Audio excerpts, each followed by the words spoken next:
The world watched in horror as Israeli bombs rained down on Gaza. Buildings crumbled, hospitals overflowed, hundreds of Palestinian civilians, many of them women and children, lay dead. The streets, once bustling with life, were now filled with rubble and despair. The recent escalation of violence marked a grim turning point in the long-running Israeli-Palestinian conflict. The attacks drew immediate condemnation from around the world.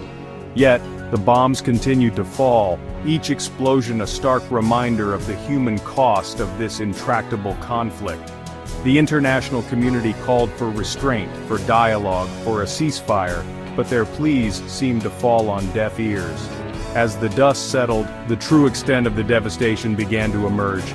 Entire neighborhoods lay in ruins. Key infrastructure, including hospitals and power plants, had been targeted, crippling Gaza's already fragile infrastructure.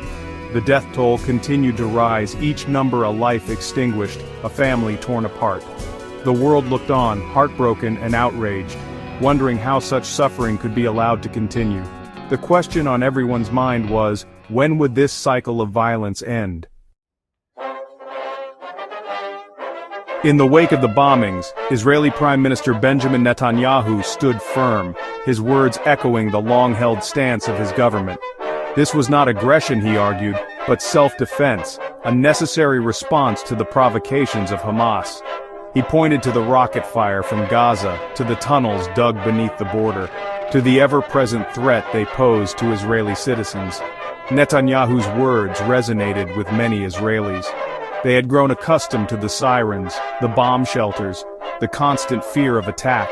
They saw the bombings as a justified response, a way to ensure their security in a region where they often felt isolated and under threat. The United States, Israel's closest ally, stood by Netanyahu's side. They echoed his language, condemning Hamas's actions and reiterating Israel's right to defend itself. The U.S., they argued, stood firmly with its ally in the face of terrorism.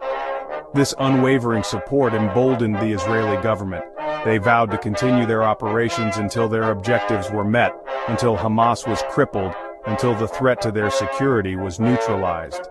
Yet, as the bombs continued to fall, questions lingered about the proportionality of the response and the human cost of this unwavering stance.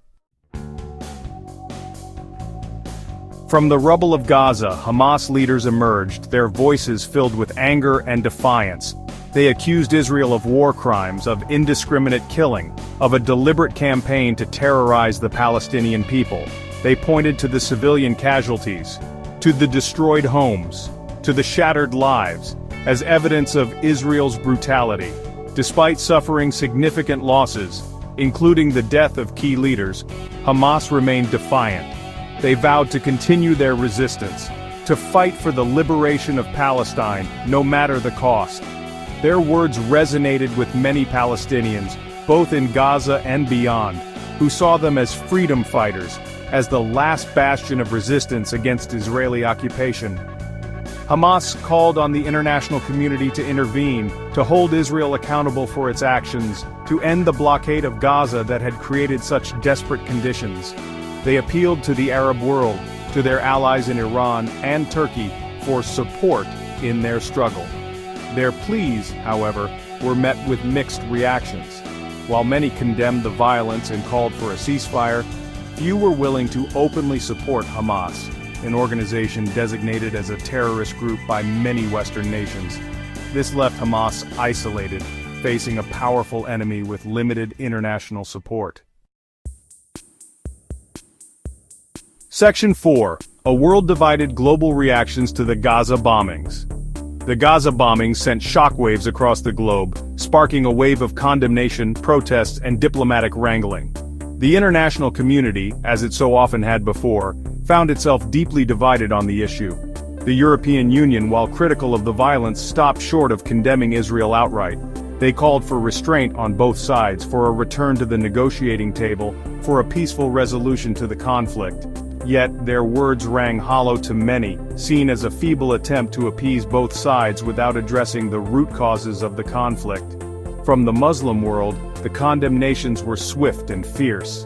Turkey's President Erdogan denounced the bombings as a massacre and accused Israel of state terrorism. Iran's Supreme Leader Khamenei called for armed resistance against Israel, fueling fears of a wider regional conflict. Even within Israel, voices of dissent emerged. Thousands took to the streets waving Palestinian flags, demanding an end to the occupation, calling for a future where Israelis and Palestinians could live together in peace. Their protests, however, were met with tear gas and rubber bullets, a stark reminder of the deep divisions within Israeli society itself.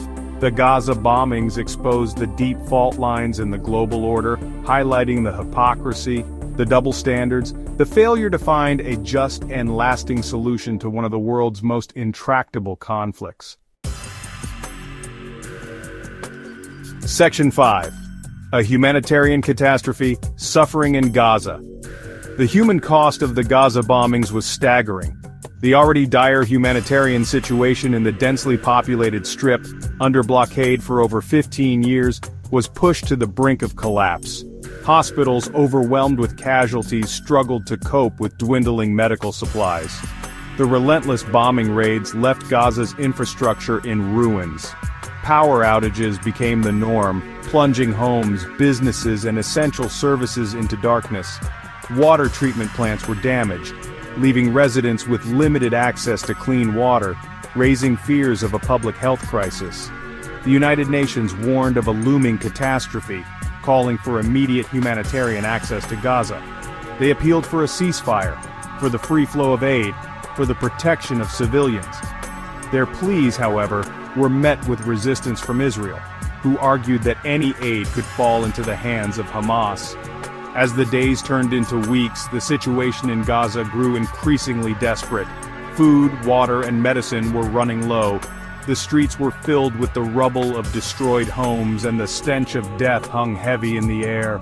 The world watched in horror, but for the people of Gaza, this was their daily reality, a living nightmare with no end in sight.